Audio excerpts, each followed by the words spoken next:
Why are you interested in becoming the president of Kenya? I think it comes out of a vision I've had for this country for many years. When I began to get deeply convicted about social justice issues when I was younger, I still remember I was a student doing a master's in Chicago in '85.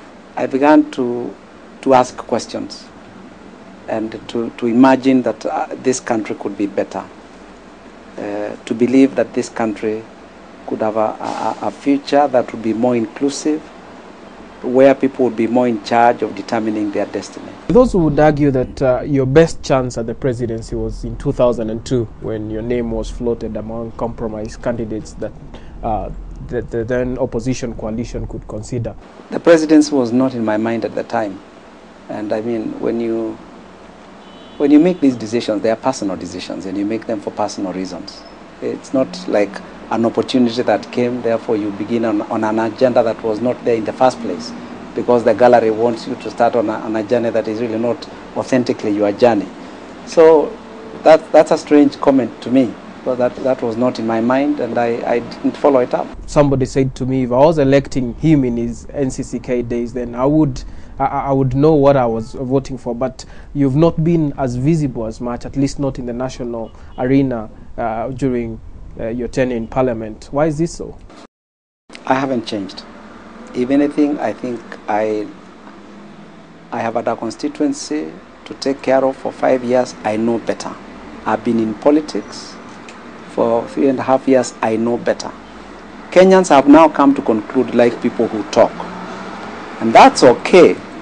But really, I hope that by now Kenyans realize they've been lied to a lot. Because politicians are not stupid people. They know what you want. So they'll give you the noise you want. And they'll give you the sound bites you want. And then once they get in, they'll do exactly what they want. So I think, knowing myself, the template is the same. The theater of operation has changed. When I was in the churches, the best I could do was advocacy. Now I have the opportunity to actually serve people. But haven't you squandered a lot of opportunities serving in Parliament during a very divisive period? There have been a lot of opportunities to play a more critical role in unifying the House or even providing leadership. How do you know that role has not been played? Well, there is a lot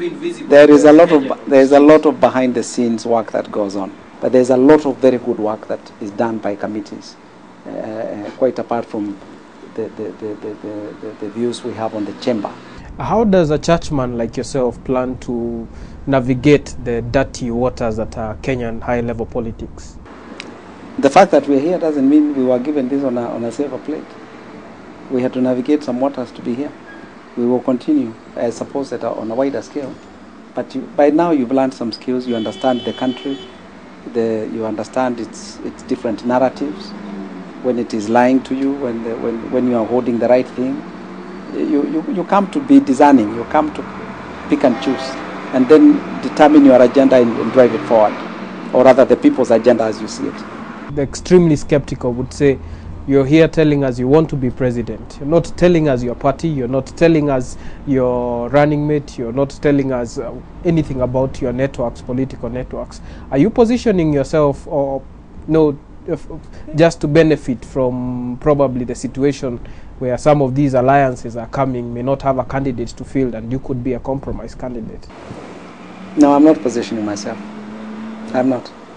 No, I have told I have told Gachoka people, I would rather run for the presidency and lose than run for Gachoka and win and lose the opportunity to put my case to the people.